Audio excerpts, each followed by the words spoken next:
Hey, hello, welcome. It's 2020. My name is Simonia Blasingame. I'm the president and CEO of the Forsyth-Monroe County Chamber of Commerce. On behalf of Kelly Hires, who's here, the chairman of our board, and our entire board of directors, I want to welcome you, the candidates, and also the constituents to this very first virtual political hobnob here in Monroe County. 2020 has been a year of invention and innovation for sure. We know that many of you were looking forward to this, and so really on short notice, some of you reached out to us and asked us if we would consider doing this anyway, even though we could not do it face to face. And so we heard you, and by Monday, the chamber staff, Carrie Buckendale and Rebecca Smart, put on their creative juices and said, I think we can do it. And so that's how we got here today. We will ask you though for a little bit of grace. As you know, this is first time doing anything, requires a little bit of adjustment. So far, everybody has been so gracious to us in terms of registering for our event. We appreciate our chamber members who've dialed in and made themselves available on short notice. We thank the candidates again for their willingness to be here. I want to say at the onset that we have invited all of the candidates who are participating in contested races to participate in this forum. As I mentioned, it was short notice, and so not everyone was able to come, but for those of you who were able to make this work, we certainly appreciate you. I want to thank our facilitator tonight, Mr. Todd Talbert. He is also our sponsor for tonight, Talbert and Associates, for doing this. I got an opportunity to meet him and to know him as the governmental affairs chairman for the chamber board. And so he was the perfect person to do this for us. And he too came up with short notice. So we want to thank him again for his leadership in that. And we will ask you now, I'm going to share while it's on, before I turn it over to Todd, I want to sort of show the viewing audience that we have so many people here in this gallery view. I will be turning my speaker on speaker view so that we can highlight the speaker as they're talking.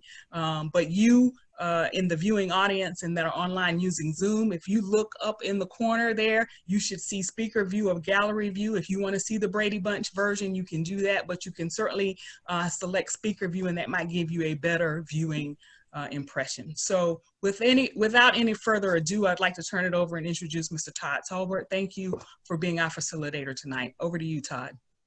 Thank you, Simonia, very much. This is certainly an unusual year that we've had, and I believe, as all good Americans, we've risen to the occasion, and we're able to put something together on short notice, which gives the candidates an opportunity to tell us why we should elect them for these particular offices. This is, again, our first time that we've used Zoom or any other media to hold a political event. And we may have some glitches. If we do have glitches, I will do my best to make sure that each candidate has the opportunity to speak within the time that we've allotted. Again, opening remarks will be 3 minutes. You will be asked a couple or 3 questions. I will give you then a minute to answer the question. And then if a candidate just chooses to berate another candidate, then I will give that other candidate another 30 seconds to rebut the disparaging remark. We'll also give you 30 seconds for closing remarks, and with that, we will move on to each consecutive race. We're going to start with the Clerk of Superior Court. We have 2 great candidates there. We've got Lindsay McPipkin Taylor and Nana Turnbow. Now, when I read the candidate names off, this is the order of the names that will appear on the ballot.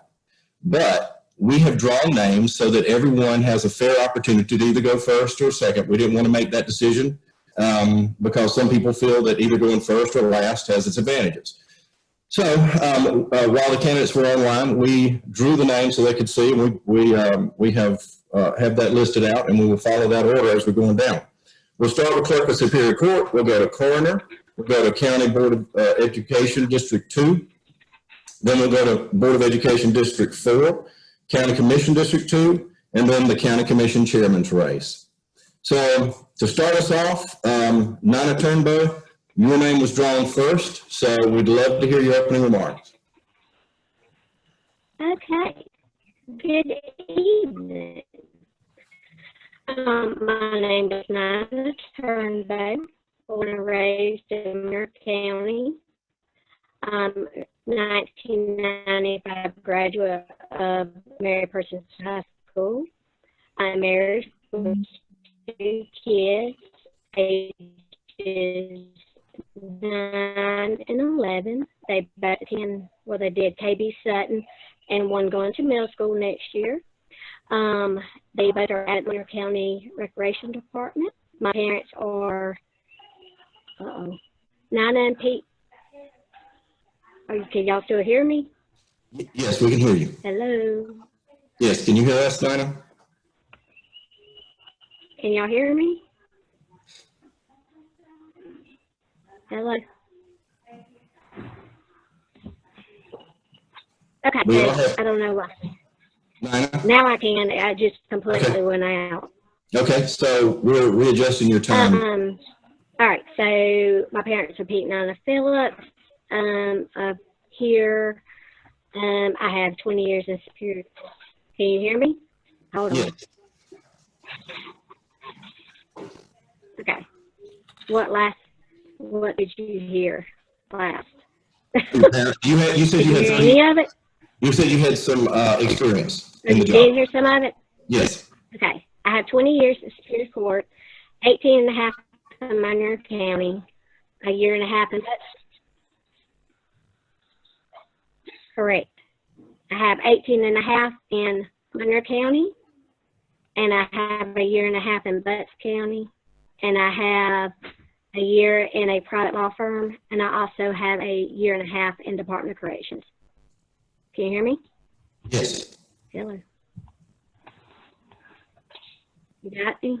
You got it up? Did you get all that? Yes. Okay. Is that are you finished, Nina?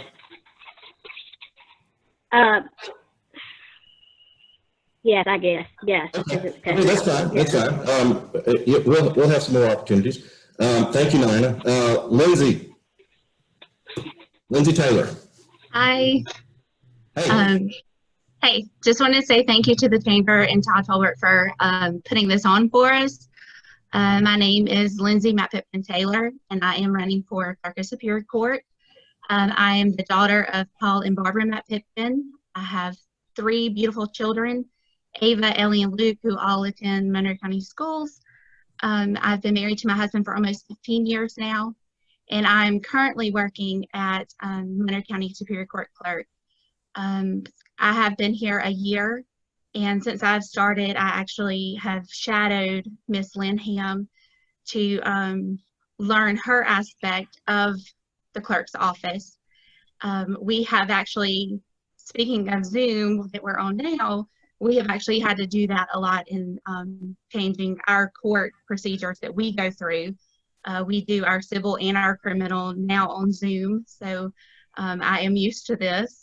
I do want to make a few changes in the office as far as just bringing us to the future. There's not much changes to change as far as procedures, but we will look to bring it more to the future with a new website. And that's just to give more information to our community, especially our juror summons. We do have a hard time. We do it old school, and it does go through the mail. Sometimes our juror summons get lost. Sometimes when we have to cancel court, whether it be for the grand jury or trials, they do get canceled sometimes at last minute because things have settled out of the courtroom.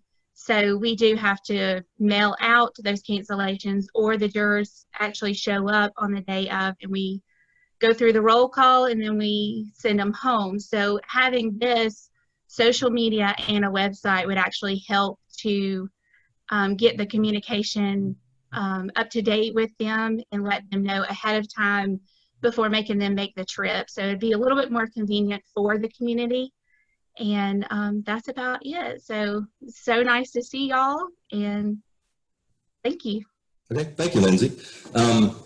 I've got some questions for each of you, and Nina, since you went first on the first, I'm going to start with Lindsay on the first question. There are 3 questions, and let me tell everyone who's listening that none of these questions were shared with the candidates. I can promise you that because I just sat here and wrote these questions. So the questions are very generic. It would be, again, what you would expect in a normal job interview, I think. Lindsay, tell us which functions of the clerk of court office are most important to you. The most important? Yes. There's not really a way to just narrow that down to one, as the whole office is very important. We do many aspects that people or our community doesn't realize we do.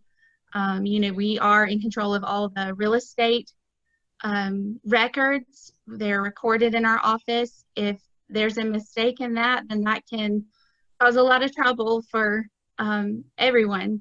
We deal with all of our criminal and civil, and you know, that is also a thing that if we mess up one thing, it can mess it up for a lot of people. So really, there's the whole office in itself is important. As far as being a clerk, you are in control of all the balances. So that would probably be the number one, is the balances and the accounts. Okay, thank you. For everyone who didn't know what that was, the red card is a way for us to let the candidates know that their time is coming to an end, and they need to just wrap up their answer, their response. Kind of scared me there for a minute. Yeah, there's nothing wrong. It's just we were trying to figure out the best way to do it, and that looks like the best it way worked. to do it for now. Yeah. Okay, so Nina, are you able to hear us? Yes, I can't see you, but I can hear you. Okay, good. Tell us which functions of the clerk of court's office do you think are most important? As Lizzie stated, the whole office is very important. Each thing, whether it be criminal, civil, real estate, juvenile, everything has a cause and effect. If you mess up something, it's going to cause something else. It could. Yeah, there's not one thing in there that's not very important. Yeah, the whole office is very important. Okay, thank you, Nina. Nina, while I've got you here, do you feel it's important to have the staff cross-trained in all of the different important functions? If they're all important, then that means everybody gets cross-trained. And can you cross-train in an office where you've got so many specializations? Are they too difficult to cross-train on, or how do you handle spreading the job duties around? What would be your response to that? My response is that a cross-train is very important. I dealt with it 18 years in Monroe County, that everybody was cross-trained, everybody knew their job. If anybody was on vacation, one of the other girls could pick it up. It was just very important. I have also worked, like I said, in Butts County, and they weren't necessarily cross-trained, so it's difficult in that aspect where you go from one office to another, cross-trained, not cross-trained. And that everybody knows what's going on to a certain extent. We used to cross-train every 3 months. I mean, yeah, you would have that job for every 3 months, and then we would change and do that every 3 months. Change, you see what I'm saying? So everybody would do a job for 1 year, and I would definitely keep that. If I'm elected, that would definitely stay in place. Okay, thank you, Nina. Lindsay, same question. Do you need to repeat it? No, I got it. Okay. Yes, I am a firm believer in cross-training because you can't help it if someone is sick or on vacation or what if. So cross-training is a huge aspect to instill in this office. We are currently still doing that. We change about every 3 to 4 months. We try to keep it quarterly to change our duties. As of right now, we have 2 people on criminal that do it. I'm currently doing civil and juvenile, and we have our real estate. We have combined it with our deeds, liens, and UCCs as of right now. So we all know the job. There's never a time that you don't. So cross-training is huge in this office because you can't depend on one person to do that whole job. Okay. Thank you, Lindsay. Lindsay,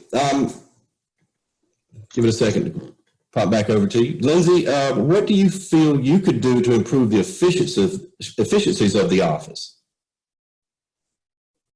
The efficiency, like I stated in my opening statement, I believe we work efficiently right now with the staff that we have. There's not much to change with it. The only thing I think we could really do is really bringing the website to the future, having a social media page just so that we can give the public a look into our office. I really feel like the public doesn't truly know what all the clerk's office does. So it would be nice to have a few website links actually attached to our website as far as our passport information, you know, looking up our deeds and our real estate records would be very helpful. We have actually started today with the DA's office putting our current court calendars on there, and that's a huge thing for the defendants to be able to go on and look at that. So that's my... Okay, thank you very much. Nina, same question. What do you feel like you could do to improve the efficiencies of the office? I would say the same thing that Lindsay, everybody knows the job. It should go well. A website to modernize the office, I would say. The website, which she stated, and I also would do a credit card processing system so people that come up can do credit cards and not have to worry about having cash or check, because that's a big thing these days. Facebook is a big thing that people look at Facebook more than they do the paper. No, you know, and they just stay on social media. Long story short, and I'm also going to try to do something for the pro se people that cannot afford an attorney. Okay, thank you, Nina. And since you let us off, then Nina goes closing remarks first. Nina, while I've got you here, you have 1 minute. Oh, sorry, you have 30 seconds for your closing remarks. Okay. Well, I appreciate for the invite for the HobNob via Zoom. I hope that I'm elected to be your clerk of court. I have always wanted this job. I have known for 18 years that when Lanham retired that I would run. I would consider it as a blessing and a great opportunity to serve our community, which I love, and I just look forward to serving everyone for the next 4 years. Okay, thank you very much, Nina. Lindsay Taylor. Again, I'd also want to thank for the invite here. And, you know, I'm running for this office to keep the integrity in our office. And I want it to keep running the way that it is now with the efficiency and the good relationships that we have with our public. And I just hope that I have your support and your vote, and you'll vote for me to be your next Superior Court clerk. Thank you. Thank you very much, Lindsay. Okay, that wraps up the Clerk of Superior Court, and we're going to move on to Coroner. Joey Proctor, you have been drawn to go first, so you have 3 minutes for opening remarks. Okay, thank you, Todd.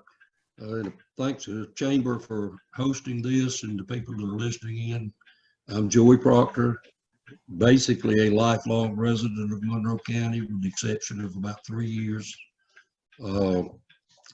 I've been coroner 24 years. I'd like to continue for another 4. I think I'm the best candidate because I bring the experience, the education, and qualifications that go way above what the state of Georgia requires. I've been called on numerous occasions by coroners in other counties to know how I would handle something. That's the kind of respect you earn over the years. You don't go into office on January 1st and have it. I enjoy working with the local law enforcement, local physicians, and the medical examiners at the GBI Crime Lab.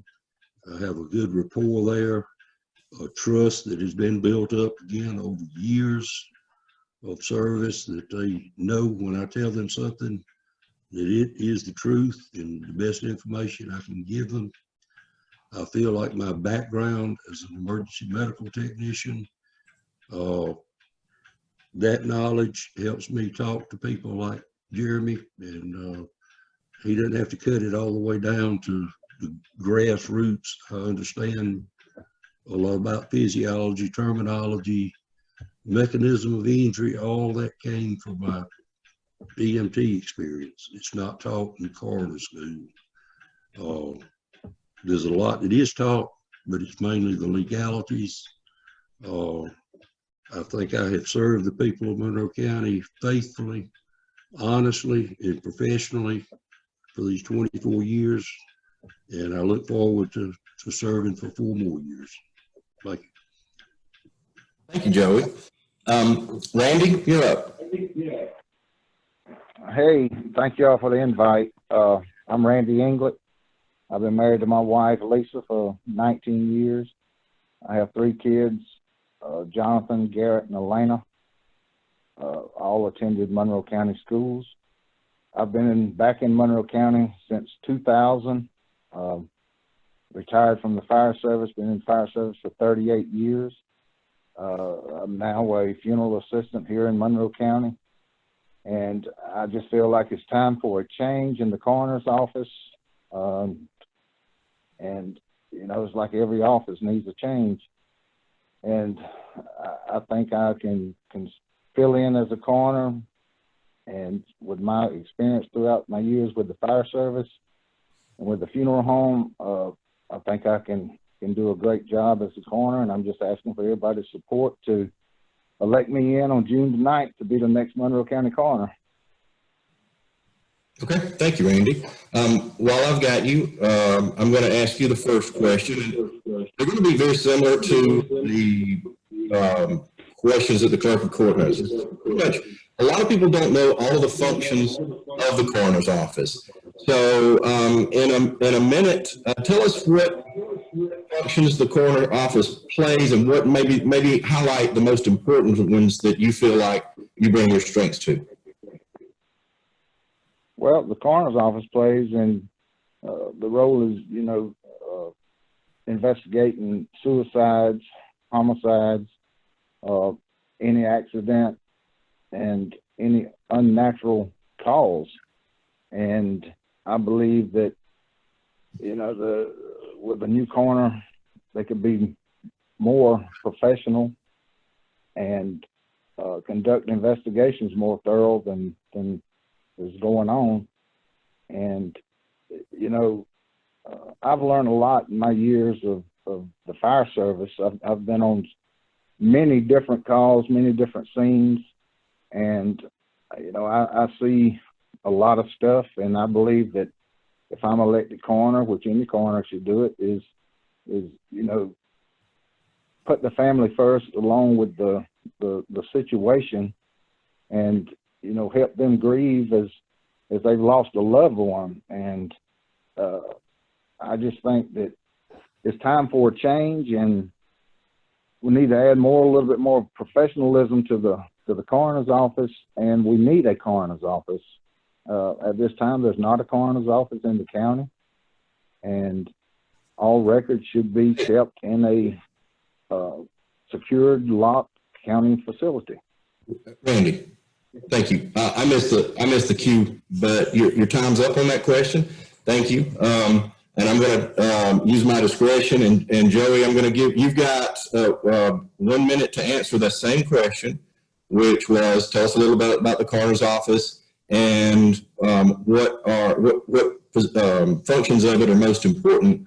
But I'm going to add 30 seconds to that for you if you wanted to rebut anything that Randy said. Thank you, Todd. Of course, the basic function of the coroner's office is to investigate any unattended death. Unattended meaning a physician is not present. That goes into any home death, traffic accidents, whatever, but the most important function is a thorough death investigation hand in hand with law enforcement. The coroner is basically the eyes and ears of the medical examiner's office if a case has to go up there for autopsy. I feel like the office is run professionally. I might not show up in a coat and tie. Okay. But as far as knowledge and... I'm sorry, Joey, let me pause you for just a second. Do we have, was that 1 minute and 30 seconds or was that? Okay, that was a 30-second rebuttal, but he's got a minute to keep going. So he's got a minute and 30 seconds. I wanted to clarify that. So pause the time and start it back. Joey, I apologize for interrupting, but I wanted to clarify and make sure I'd given you all the time that I had promised. I don't know what is unprofessional because I deal with the family in a compassionate, caring manner. I do have to ensure that the law is complied with when I'm investigating. I don't always show up in a coat and tie. That's not me. But I do show professionalism through job knowledge and experience. And I feel like I treat the family. I do have to get information sometimes, and it's hard to get the information, but I am understanding and compassionate when dealing with the family. Okay. Thank you very much, Joey. While I've got you there, again, let's think about forward. What do you feel like you could do to improve the efficiencies of the office of the coroner? Currently, I'm working with Lori at the commissioner's office. There's a new software out there to do death reporting that ties in with Crime Lab, LifeLink, other places that need information. We're trying to get tablets for the deputies so that we can utilize that software, become more efficient. Before the election even started, I was talking to Commissioner Ambrose about office space. Not doing that because of the election, but Monroe County is changing, and it is time for that to come about. Okay, thank you, Joey. Randy, same question. What would you do to improve the efficiency of the office in the future? Well, if I'm elected, there would be an office for sure. They would be, I mean, the deputy coroners, I mean, they would, right now, they have no communication with law enforcement or dispatch. I mean, they would have radios, they would have all the necessary tools that they needed to work a scene. They would, you know, also have cameras. Most of the coroners around different counties, most of the counties have cameras where they can take pictures themselves of the scene so it can go in the file instead of depending on the sheriff's department investigators to just do everything. I think if you go on a call, you should be over a radio where your time is documented, recorded. When you get on scene, it's recorded. When you leave the scene, it's recorded. Okay. That way there are no mistakes made of you know, how long it took you to get. Thank you, Randy. Randy, can you hear me? All right, your time ran out, but I'm gonna ask you one more question. Is that okay? Go ahead. Okay. This coronavirus, COVID-19, has created a lot of issues. Are there any particular challenges you know of that the coroner's office has been faced with? And if so, how would you expect that to change in the future? Well, I don't personally know of any that's been concerned, that the coroner's office has been concerned with. There's, I think, been 7 deaths in the county, and I think we've dealt with maybe 5 of the cases at the funeral home. I've been talking to different coroners around the county, around the state, that, you know, and seeing how they're handling their situations, and they're pretty much just sitting back and waiting to see what's going to go on and how big it's going to impact their county before they really make any real big decisions. They've got different plans set aside that is, you know, if they start having a lot of deaths in their county, on how to handle it. Okay, thank you, Randy. Joey, have you seen any changes, or do you think any changes need to occur because of the coronavirus, COVID-19? As far as the coroner's office, I met with emergency services and our GMA rep early on.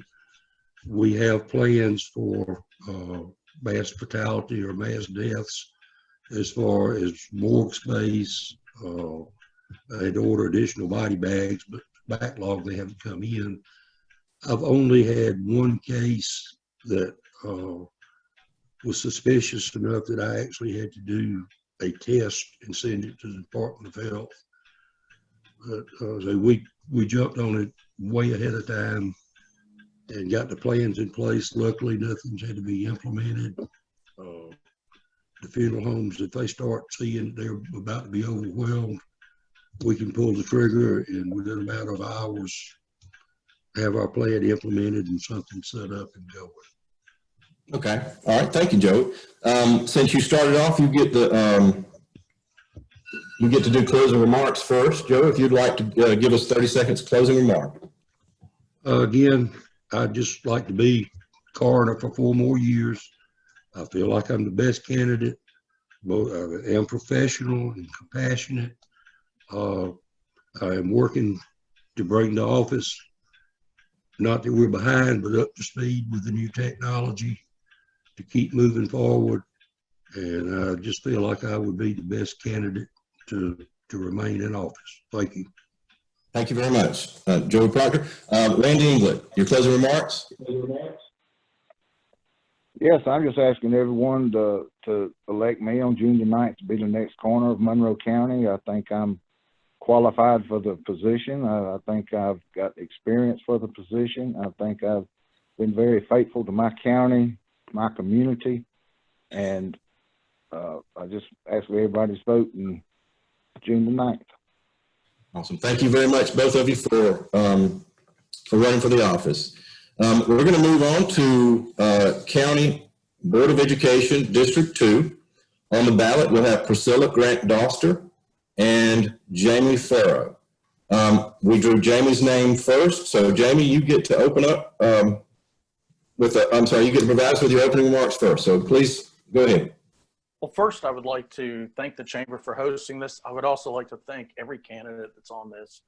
This is what makes America great. I was born and raised in Macon, Georgia. I've been married to my wife, Jody, for 27 years.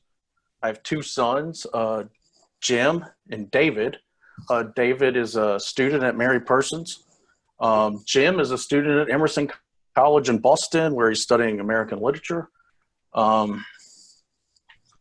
My parents retired to Monroe County in 1997. They're Dr. James Farrow and Janet Farrow. The reason I'm running is because originally I was told there was only one candidate. And I think it's a shame if there's no competition for a position in the District 2. So what I want to do is make sure that we have a democracy. Second of all, I want to make sure that we're ready for change. This COVID-19 has created a situation where 30 million plus have lost their jobs. It's going to affect the Board of Education and their budget.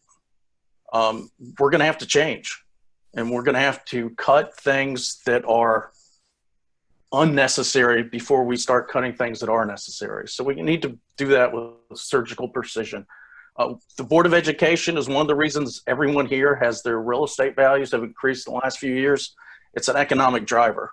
We need to make sure that continues so all our businesses here in Monroe County can grow and benefit from the incredible job that's been done already with the Board of Education. But one thing that I see is that there doesn't seem to be a lot of transparency. I've seen some things that lack financial responsibility. And I think I can make those decisions and help lead the Board of Education in the right direction with what's coming. Thank you. Okay. Thank you. Thank you, Jamie. Excuse me. Priscilla, Ms. Doster? Oh. We're working on it.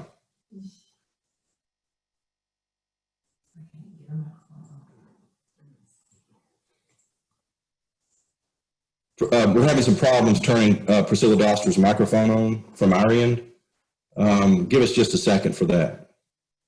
Ask Dr. Doster if she can unmute herself. Dr. Doster, if you could hear us, can you unmute your microphone on your end?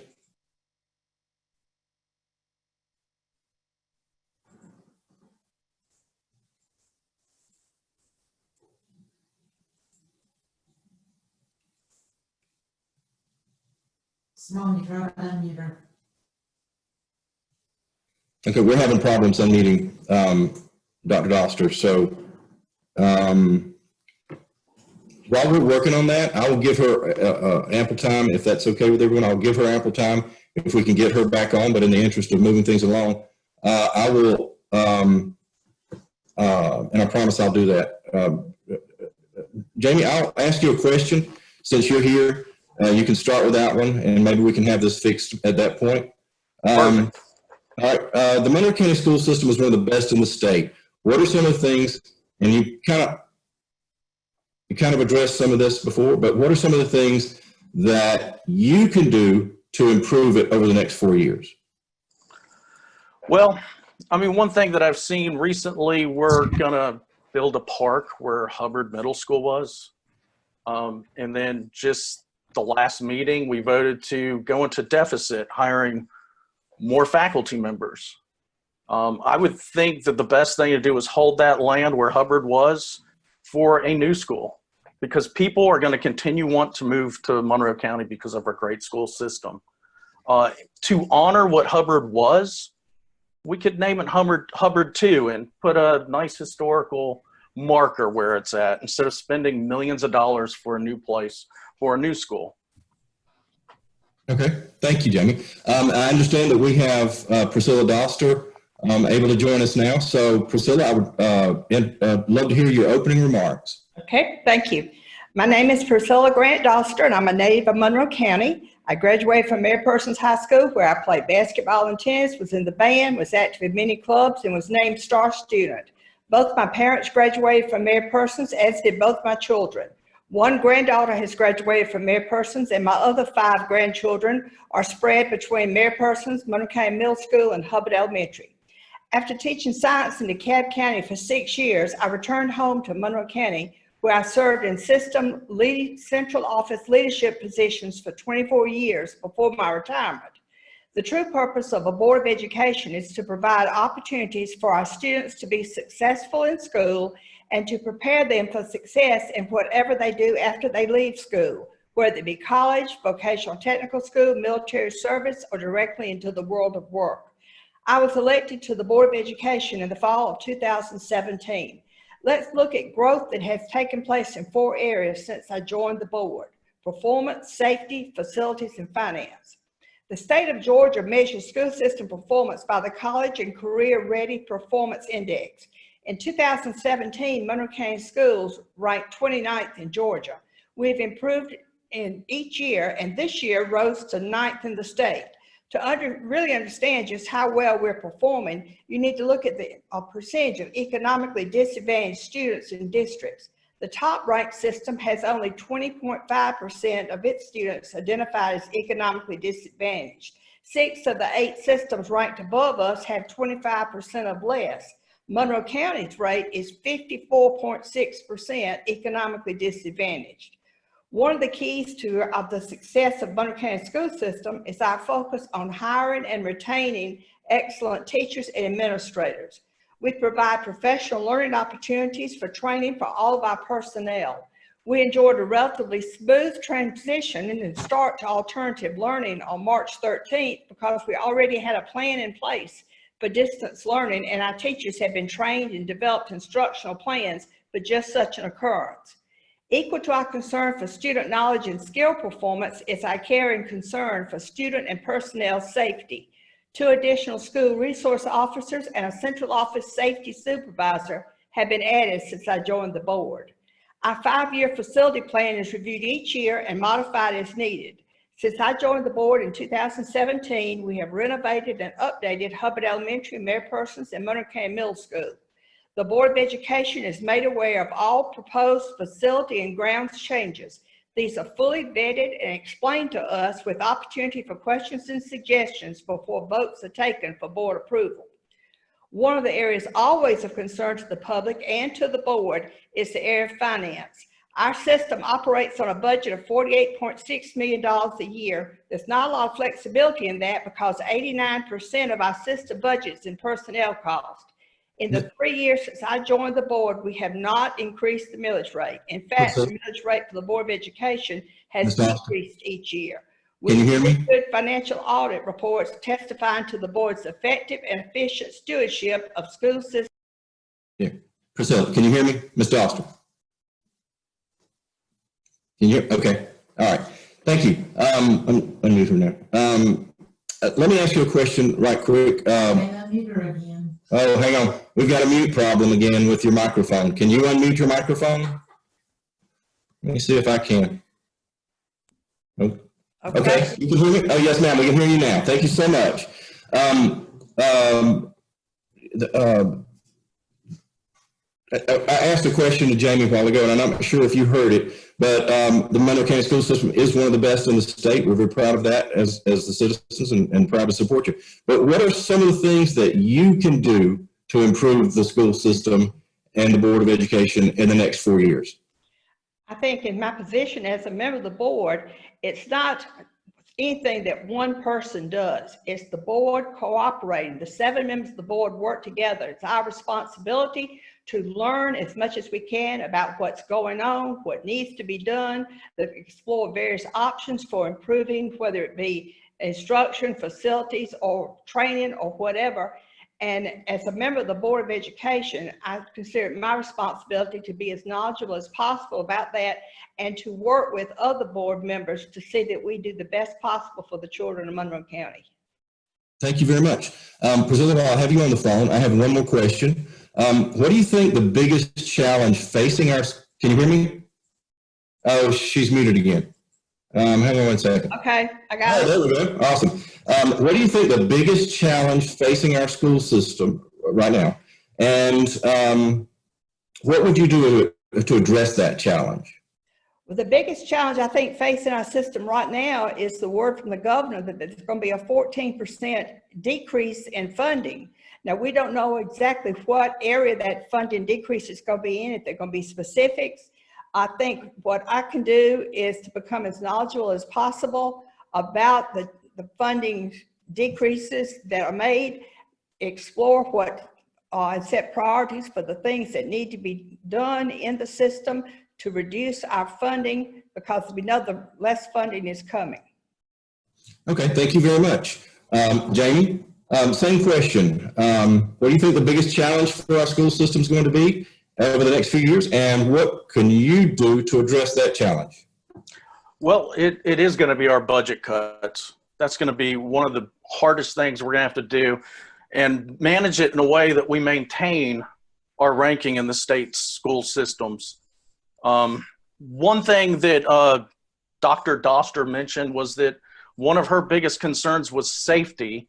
And one of my biggest concerns has been 2.5 years ago, somehow that slipped through the system, a sex offender was hired as a substitute teacher. I read it through the paper. I know that Dr. Hickman had said that, you know, there was a mistake made. They got wrong advice from an attorney, and I believe the attorneys were Harbin, Hartley, and Hawkins. It just kind of disappeared. So, I mean, those are some concerns of mine. I don't know how in God's name a sex offender was hired as a substitute teacher. In what world is that good or even allowed? Okay. Thank you for your comment, Jamie. And Jamie, since you started off, you get, I only had a couple of questions there. So, may I respond to that? Well, he did not directly, I don't believe that was a direct derogative comment to you. Do you? It was disparaging of the Board of Education. I'm a member of the board. Okay, I'll let you. We received erroneous information, not from our attorneys. We received erroneous information by a judge who made a mistake in the way he wrote the order, saying that the person had to be considered. And as soon as we were made aware of that we immediately removed the person and made all the parties involved, including the local newspaper, aware of that mistake that had been made, not on our level, but on the judge's level, and we corrected the situation. Okay. Thank you very much for the rebuttal. Jamie, I'm going to pop it back to you for your closing remarks. Well, I mean, there's 3 points I'd like to make. First, everything we do needs to be in the best interest of the students. Everything after that needs to be in the best interest of the teachers. And finally, the facilities in which we educate our children. Those are the three main things that I would focus on once I'm elected as District 2 Board of Education member. Okay, thank you very much, Jamie Farrow. And Priscilla Doster, your closing remarks. One of our school system's main assets is having a community that supports our school system. The decision our community makes today will affect our future for years to come. I ask that you support your school system's progress by re-electing me to the District 2 post on the Monroe County Board of Education. Please visit my Facebook page to learn more about me, my experience in education, what I've done since I retired, the system's growth and improvement during my term, and my vision for the Monroe County schools. Thank you. Thank you very much. Priscilla Doster and Jamie Farrow, thank y'all very much for running. We're going to move to the County Board of Education District 4. We have Jeremy Goodwin, who has joined us. Fred Hastings is also on the ballot. He was not able to join us. So Jeremy, we're ready to hear your opening remarks. Thank you, Todd. I would also like to thank the Chamber and you, Todd, for hosting this forum and giving us the opportunity. For those who don't know me, my name is Jeremy Goodwin, and I'm running to represent the 4th District for the Board of Education. I grew up in Monroe County. I graduated from Mary Persons in 1996. I went to the University of Georgia and then went on to the Mercer University School of Medicine, did my residency at Duke University, and then I decided in 2007 to come home to raise my family and to practice internal medicine. I've run a successful small business over the last 13 years. I understand what it takes to balance a budget, to control costs, and to manage personnel. I also understand that in order to grow and succeed, you have to be willing to make investments in personnel and infrastructure. I also understand the importance of strategic planning, you know, with this COVID-19 and budget cuts that are coming, and also with long-term budget pressures that might occur because of changes to our tax base. I feel like I have the knowledge to help us weather those storms. I also think in this age that having a medical voice on the Board of Education would be an asset. I think Dr. Grant served in that role for a long time, and I think everybody would agree that he was an asset to the board. I think that I would be able to provide knowledge and provide input that would allow the board to make decisions to help keep our kids safe and to help keep our community safe.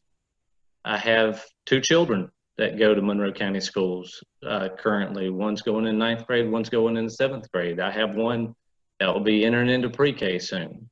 So I feel like my kids have benefited greatly from the educational opportunities that our educational system has provided. And I hope that we can continue to provide those opportunities to all the kids in Monroe County now and in the future.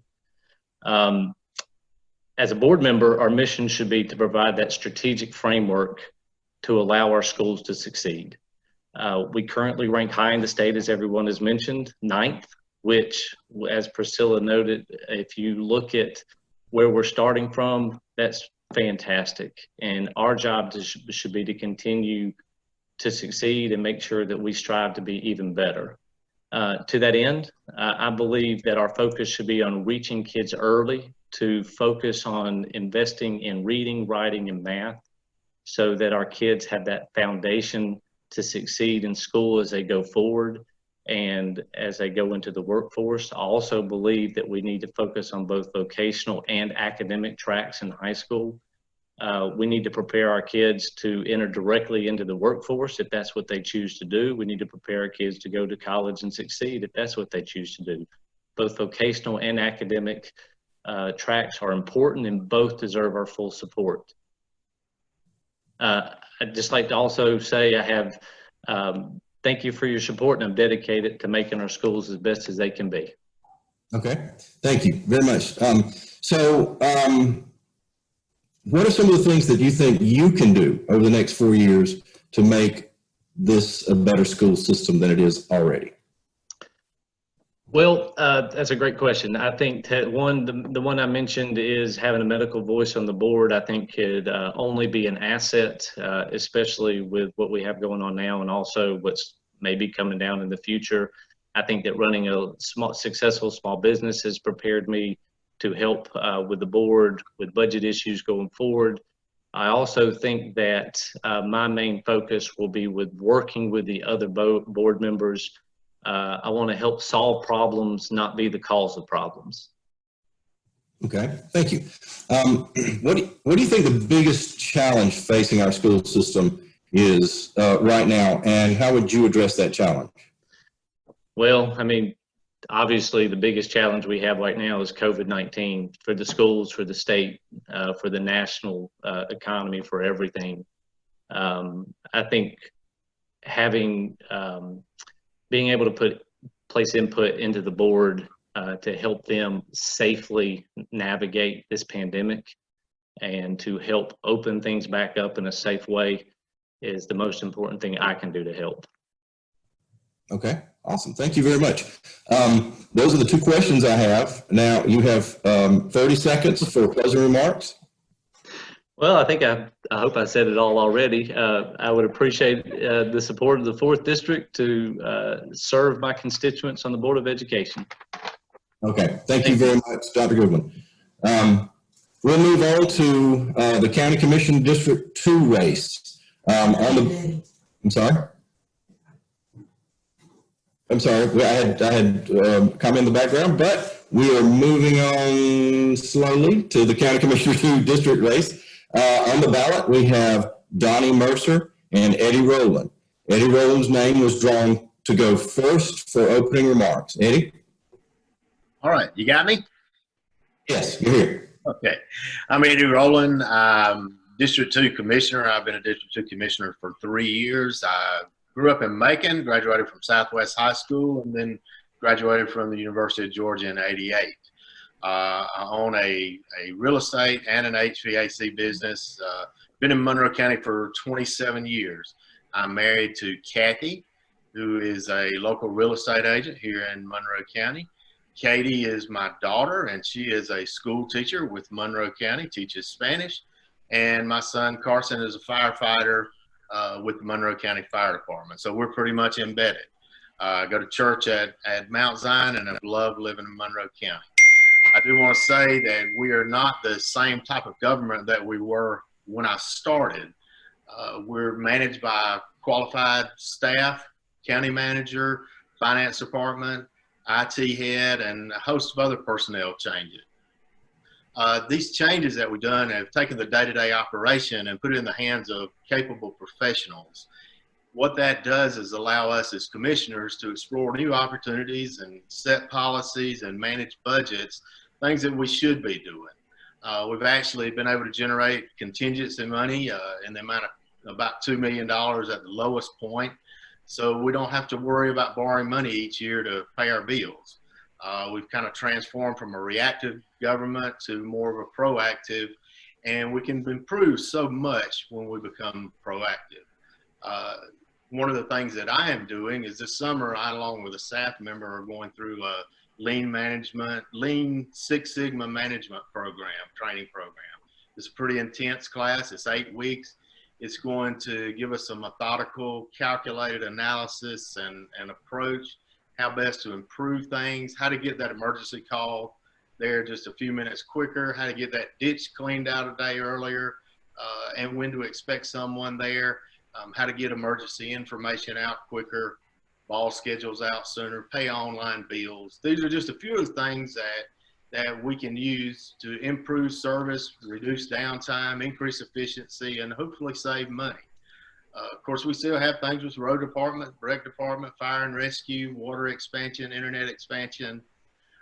Being proactive about things that we can predict will give us more time to concentrate on those more acute issues that we can. You have entrusted me with your county and your money, and some of it's my own.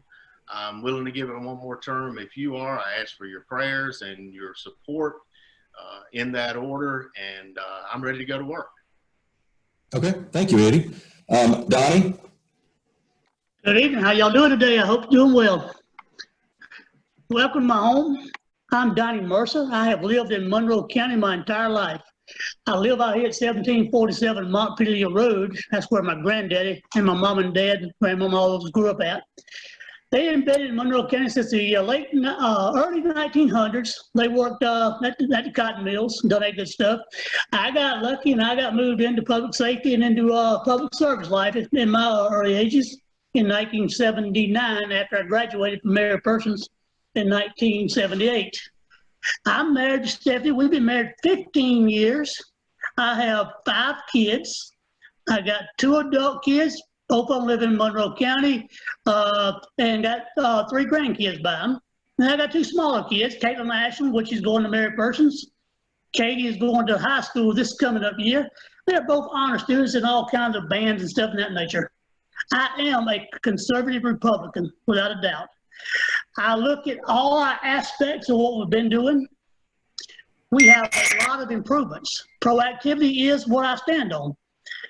I have been very proactive in public safety and in public service throughout my whole career.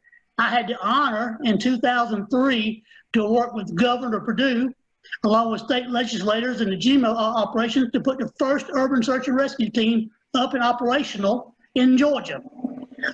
I got to sign the first document. Everything went really well. We trained 49 people to go support the president and the governor in the G8 summit came up. And then we trained another 179 folk. And we got probably 12 or 14 that was trained during that time from the Monroe County Emergency Services, which they did a really good job. I got to do that. And then in 2009, I had an opportunity to start my own business. In 2009, my partner, Darryl Bradley, we were co-owners together. We started a company called Wright Training and Consulting. We do about the same thing the fire service does, but we do it to industry. And we go out and we audit fire departments and we audit different agencies for the ISO ratings and any of the OSHA compliance violations. We do all that for them and try to save them money in that nature. I come to work in Monroe County for Chief Norris in, I think it was 2012, as the chief of part-time chief of training. My mission at that time was to prepare Monroe County for their upcoming ISO audit, which we got lucky with the Board of Commissioners during that time. We did find a few flaws that we had to deal with, but with the board, we was able to overcome those flaws, and we was able to drop Monroe County's fire rating from a 7 to a 5, which that's where it's at now. So that was one thing that we got to do. But we have found out during all this time that proactivity is going to be the way to run this community. Thank you, Donnie. I appreciate that very much. And while I have you on the phone, I know that, and we all know that every commissioner votes for everything that comes up in the meetings. But let's talk about specifically in District 2. What do you think the most important challenge or opportunity is in District 2 that you could serve the people with? In District 2 is what I'll go back and tell you what the people are telling me while I'm out and about on my Facebook page and my website, is they feel like a lot of them are not being represented. I've got a lot of folks talking about your public safety where you got next day service in Colloding. I know we just hired some firefighters, but all of them go to be staying on the interstate and around town area. It's not doing any good for Russellville, Colloding, Brent, and stuff of that nature. So we're going to have to look. We really got to look at putting some first responders out in that area. Because you know good as I do, back in 1940, fire doubled in size every 2 or 3 minutes. Now, with all the new building materials, it's doubling about every 45 seconds. Therefore, your people's lives are at risk because you can't get responders there. And we got to build a better volunteer program. We got to get the 70 I had back up and running like we had them. Okay, thank you very much. Eddie, I have the same question for you. What do you think the most important challenge or opportunity in District 2 is? Well, I think there are 2 or 3 of them. Obviously, we need to expand our water system in that area. We need to get reliable internet. Obviously, with what we've gone on with COVID, we have to have an opportunity and a way to communicate. My daughter being a school teacher, she's had to sit right here where I'm at and communicate with kids. Certainly, we need fire protection in that area. We mentioned Colloding. I actually had this conversation with our fire chief 2 days ago. And the concern with Colloding is it's right there in that very corner. So if you draw a circle around it and they go from place to place, they're going to go no place until they're actually out of the county.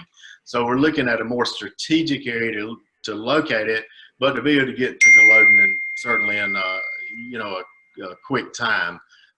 Russellville may actually be a better area, but I'm going to let the professionals do that and make that decision. Okay, thank you, Eddie. You mentioned internet, and that's one of my questions. What do you feel is the best solution to address dependable, affordable internet service to all areas of Monroe County? Well, the absolute best is we completely stay out of it, and somebody comes in and wins the lottery, I guess, and gets internet and charges them a price that they can afford. That would be wonderful for me. However, it's a tough egg to crack. There's a lot of federal money, there's a lot of state money, but these people are wanting buy-in from us, and we were one of the more proactive counties to actually put $700,000 out and say, we're going to take a chance at this $700,000. We know we can't do much with it, but the fact is that we are that interested, and Commissioner Mommy has worked with our legislators religiously to try to find a solution. And I think we certainly are going to have to work with somebody, with a supplier, and try to stay as far away from us being in any kind of internet investment or expense that we can. But if we have to, we have to. Okay, thank you, Eddie. Donnie, same question. What do you feel is the best solution for affordable, dependable internet service in Monroe County? Well, it is exactly right. Fiber's going to be the best you got, but however, that's going to be expensive. I do not agree with borrowing money and stuff of that nature for that. I do think that we need to look at all the fiber we already got and find out who owns the fiber, and we need to put a committee together, and we need to get these people that's already got fiber or already got internet capabilities, and let's work with those folks, and let's don't put the liability on the county, on the citizens as taxpayers. Let's really enhance the industrial side of stuff. Let's get the people that does this for a living tell us what we need. Let's don't try to tell them how we think they ought to do it. Okay, thank you. Donnie, while I've got you there, all right. So everyone's aware of the water concerns in Juliet, but as an elected official, how do you think we can best provide clean, safe water to all of our citizens? Well, that is a two-edged sword right there. Well, it's going to cost a bunch of money to run water down that way, and in reality, if these folks has got bad water, they deserve clean water, and as an elected official, I think we owe it to them. I do think we need to audit that area and find out how many towns we're going to have and try to estimate how much water we're going to have to buy, including what water it's going to take to flush every so often to keep them clean, safe drinking water. Just because we run water lines to an area and that area does not use enough water to keep the water moved, that means that we're going to end up having to flush a lot of that water. And by buying water from Bill or Butts or whoever you buy it from is going to be costly. So my thought here is we really need to look into doing something in order of putting our own purifying system in, or our own water plant in, so we can take care of the water at a much lower cost than having to buy it from a third party. Okay, thank you very much, Donnie. Now, Donnie, Eddie started off, so that gives you 30 seconds for your closing remarks. Well, as you all know, I've been in public service a long time. Okay, my apologies, Donnie. I knew I was going to make a mistake somewhere, and I just made it. Donnie, I got to flip that question over to Eddie. I forgot to ask him, evidently. So that's not a problem. You be thinking about your answer. We'll give you a few seconds to do that, okay? I'm going back to you. I didn't mean to leave you out, brother, but we are all aware of the water systems and problems in Juliet. And as an elected official, how do you think we can best provide clean, safe water to all of our citizens? It's a twofold question. Actually, I did a calculation in the county of how quickly we've been putting in water, and just extrapolated on out. We're looking at 40 to 50 years if we continue to do what we're doing. So with this Juliet water project, that's going to take out about 30% of the people that currently don't have water. At the same time, right in line with this. We're looking at a water source. I actually met with engineers to discuss that today to begin sourcing our own water. If we can create that revenue, take 30% of the people that don't have water, take them out of the picture, and then add SPLOST to it, we can get to this other 70% probably within 10 years and have water countywide. And that's the plan that I have. Okay, thank you very much. So Eddie, I apologize, your closing remarks are first. If you don't mind giving those now. Thank you. Okay. I thank the Chamber for putting on the event. I've worked hard to serve you. I get up at 4:30 in the morning and sometimes until 10 o'clock at night on the phone trying to help. I'm an optimist. I really think we can put our county in full improvement mode in the next 4 years. I do want to say this. All these candidates should be congratulated. Putting yourself in public service, it's tough, but getting out there and paying your qualifying fee and hitting the ground, that's a great thing, and I applaud each of them. Okay, thank you very much, Eddie. Donnie, your closing remarks. I'm saying to Mr. Eddie, I appreciate all the candidates. I also appreciate Mr. Eddie for all he's done. However, we both got a proactive plan of attack. My proactive plan is a little bit more conservative, I feel, than Mr. Eddie's is, but that's neither here or there. We both want the best for the community. We both want to save the county money. And I think that we need to audit. We need to audit our departments, and we need to cut all the fat out. That's what we got to do, and we can save a lot of money there. I did that with the fire service. I saved a lot of money, and the commissioners knew that. Anyway, but you can reach me at Elect Mercer at electmercer.donnie.org. Okay, thank you very much, Donnie. I appreciate that. All right, so we're going to move on to the commission chair race. We have on the ballot Mike Bilderback and Greg Tapley. Mike Bilderback, we drew your name first, so you get 3 minutes for opening remarks. Okay, can you hear me? Yeah, perfect. Good. Yeah, I'd like to say thanks for the opportunity to speak. I appreciate the Chamber hosting this event in spite of the interruption in the election cycle. And as per Todd's admonition at the outset, I'll just keep it to myself or in general. When I was in 13 to 16, the budget only grew by $984,604. And I would challenge anyone to go back in history or look at the last 4 years and see a 4-year span when it only grew 5% in 4 years of the existing budget numbers. I mean, I think that's an astounding accomplishment. You know, we were in the last 4 years of Obama and the economy was totally flat. I mean, there was really not a lot going on, and that's proven by the tax digest. The tax digest actually shrunk $44.7 million from 13 to 16. But we kept services, we kept paving. In fact, I think we paved more then than what I'm seeing now. But you look at the budget itself, and really, to me, it was amazing because of the revenues coming in. And I mean, we were negative $1.56 million year over year from 13 to 16. And like I said, we just kept rolling. We kept services going. I don't know if anybody can point out to a service that was cut off during that time.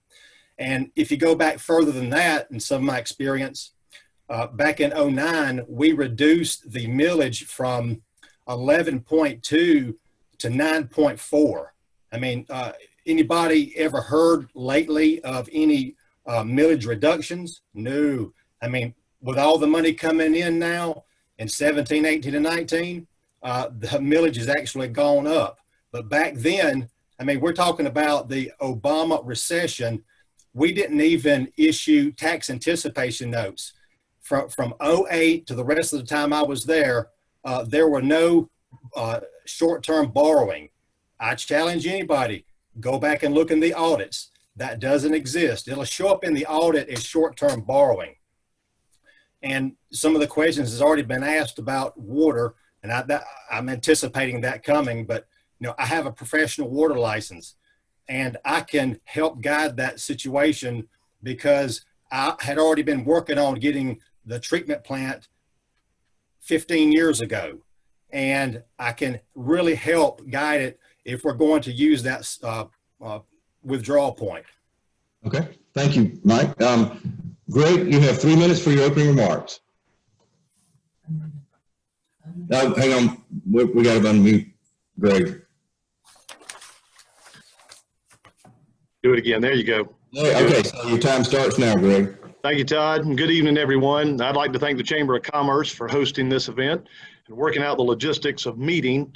I'd like to thank all of you for joining us and for your interest and concern in our great county. My name is Greg Tapley, and I'm your County Commission Chairman. I was elected in 2016, took office in January of 2017. In the last 3.5 years, we've made a lot of progress in many of the county operations and are in the process of looking at what we can do more effectively and efficiently moving forward. There are many things we as a commission have accomplished since I took office. One of our biggest accomplishments is in the last 3.5 years is that we have hired an excellent county manager and finance director. With their help and our oversight, we have fixed the financial problems we inherited, provided the proper tools and equipment our employees need, invested in cost-saving measures that will pay dividends for years to come, and have also tackled and solved or are solving some tough issues. Here's a little history. Between 2013 and 2016, before Commissioner Rowland and I were elected, taxes were raised 3 times.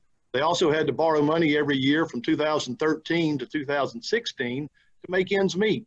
In 2017, we were handed a budget they created, and while we had to raise the millage rate that year, the majority of that was to save the hospital, and the balance of it was to increase deputy pay. To be fair, we also had to take a tax anticipation that note, but again, we were working on the budget we didn't design and with the staff we had not hired.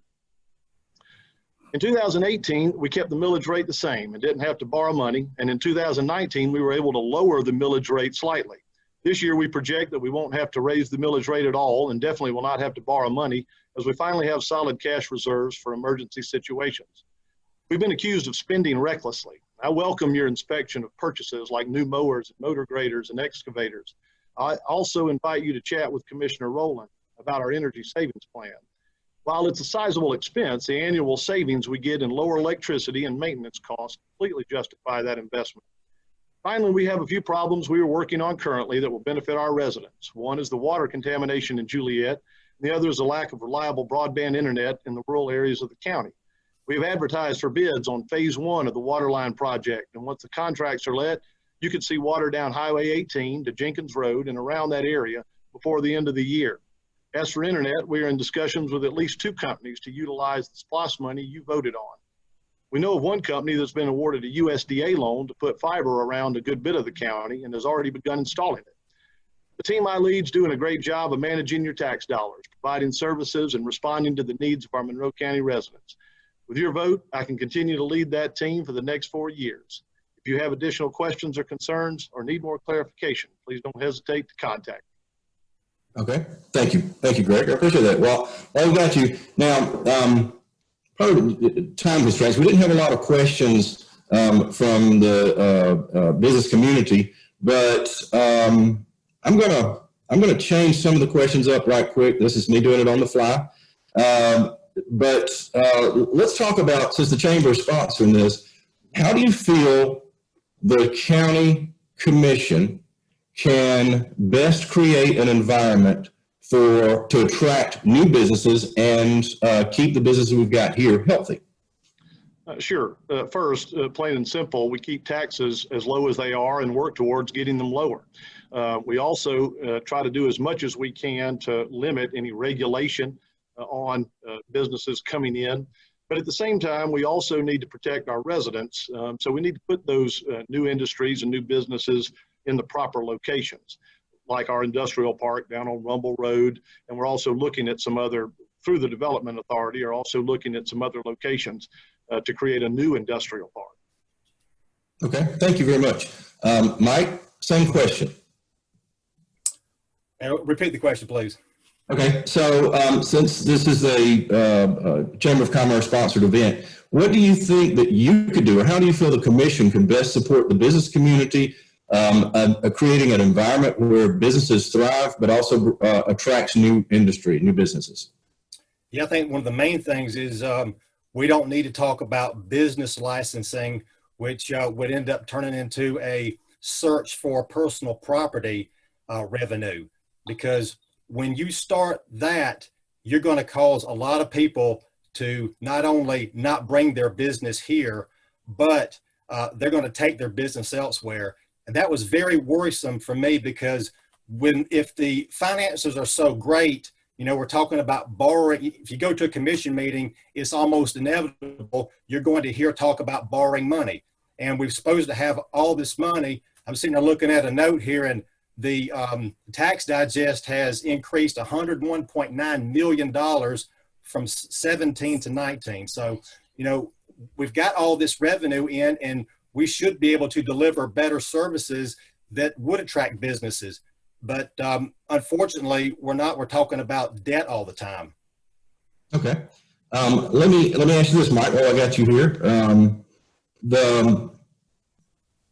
going to switch this around. All right, so let's go back to the water question. I know it's been talked about a good bit, but as an elected official, how do you think we can best provide clean, safe water to all of our citizens? The absolute number one thing is our own source of water. In 2008, I was the one that led it. We bought Plant Camilla. We paid, I guess, all total nearly $1 million to own that property. And throughout the years, with all the changes in the board, you just never saw that project go anywhere. And that is the key to getting clean, safe water to Juliet. And that was alluded to earlier. I mean, if you're going to take this water from the Macon Water Authority, we get it about 7 or 8 days old. And if that water is going to go all the way to Juliet, you're going to have large mains. They're going to have lots of storage capacity, and there's going to be a hellacious amount of flushing that's involved. And you're talking about millions of dollars in losses beyond what it's already losing. Okay, thank you, Mike. Greg, same question. How do you think we can best provide clean, safe water to all of our citizens? We start by doing what we're doing right now. Today's May 21st. I believe it was February 7th, maybe February 11th. I'd need to look back at the calendar when I went to my first meeting about the contaminated water. Other than having some, just anecdotal stories from time to time, I had not heard about hexavalent chromium until that night. Mike was on the commission for 12 years. There's no water out there now.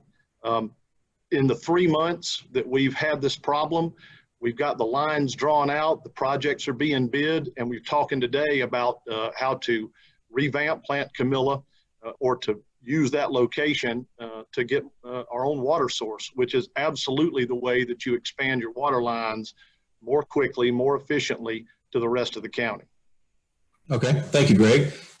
Mike, I'm going to give you 30 seconds to rebut that if you'd like. Okay, yeah, I said it earlier. I mean, we bought the plant, you had a lot of changes, but what we didn't do is go and look at borrowing 20, whatever it is, $1 million. I mean, we had a more conservative approach. And, there is truth in that we didn't get it out there, but it's because that is so remote from where the lines are now. But I can guarantee you one thing, when I was campaigning at 16, there were people out there dying of cancer, and they were all up and down Luther Smith Road, and they were dealing with cancer. So somebody else should have heard about that. Okay, thank you. Thank you very much for your comments, Mike. The next question, Greg, I'm going to have to go back to you on this one. And it's one we've asked before. What do you feel is the best solution to address dependable, affordable internet service to all of Monroe County? Okay, the problem with providing internet to the rural areas is the same problem you had way back in the 20s, 30s with providing electricity to the rural areas. It's a density issue. The companies, the big companies, can't make the proper return on investment. While some of my fellow commissioners think that we ought to talk about borrowing money and investing in the internet. I have to admit that other than the SPLOST money that we allocated, I don't believe that we ought to borrow any more money to put into the rural internet. I do know that one of the companies locally has gotten that USDA loan, and the plans that they showed us look like they may cover as much as 90% of the county. And so I'm really encouraged by that. And they're out there digging lines, digging trenches and putting the fiber in now. So I'd like to see how that keeps progressing, but definitely willing to incentivize different entities with the 700,000 we have. Okay, thank you very much. Mike, I'd like for you to respond to that question as well. What do you feel is the best way to provide internet to all of Monroe County? Well, I've been sitting in the meetings, and I think Jim Bond of Forsyth Cable Net's going to borrow $14.5 million, and it looks as if he's going to try to get a large portion of the underserved areas. And I'm hoping if he can get 14.5, maybe he can get more to finish it out. I've been concerned about the numbers because the $5 million that was projected to get all of the unserved areas, that seemed really low to me. So, I think private funds would be best in this case. And if in the future there may be some pockets that aren't served, maybe we can look at incentivizing that, maybe with a future SPLOST or something. But I think the county's got its hands full with the water situation right now. Okay, thank you very much. And that's all the questions I have. Mike, since you let us off, I'm going to let you start your closing remarks. You have 30 seconds. Okay, thanks. If you can't tell, I'm passionate about this stuff. I'm up at 1:30 at night looking at audits and making sure all my facts and figures are correct. And the reason I'm passionate is because I've got a 7-year-old kid. I want her to be able to live here. I want her to be able to enjoy the county like I've enjoyed it.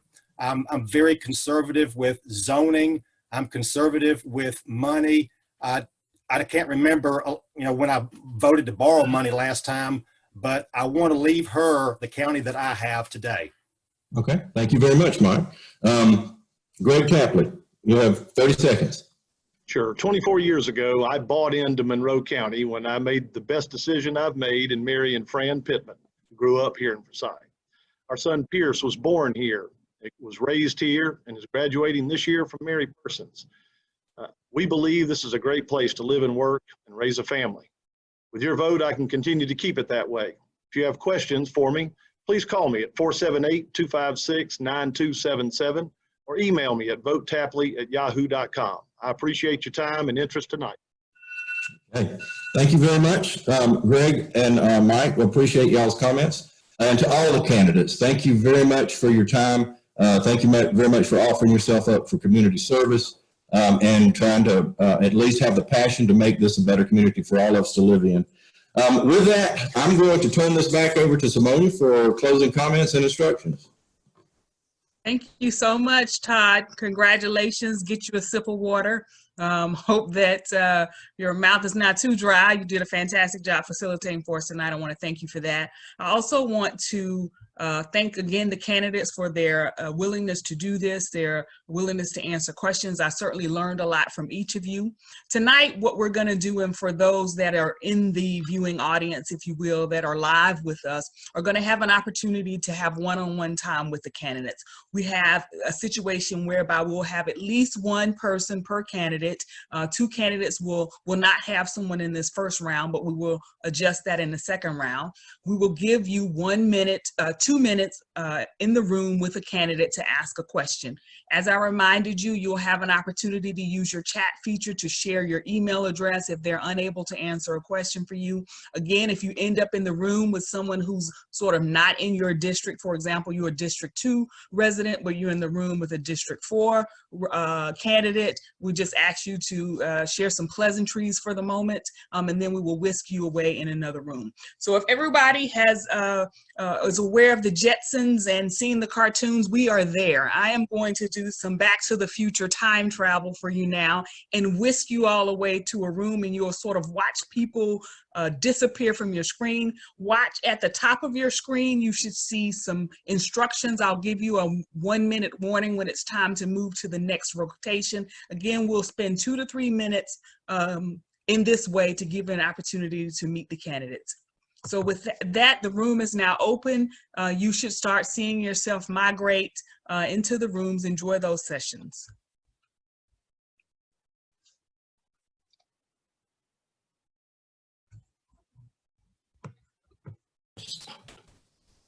All right, everyone, we want to thank you for watching this. We appreciate you tuning in on Facebook, on YouTube, on the website. We look forward to seeing you out and about in the community. And until then, y'all have a wonderful night. Thank you. Thank you so much. Stop it.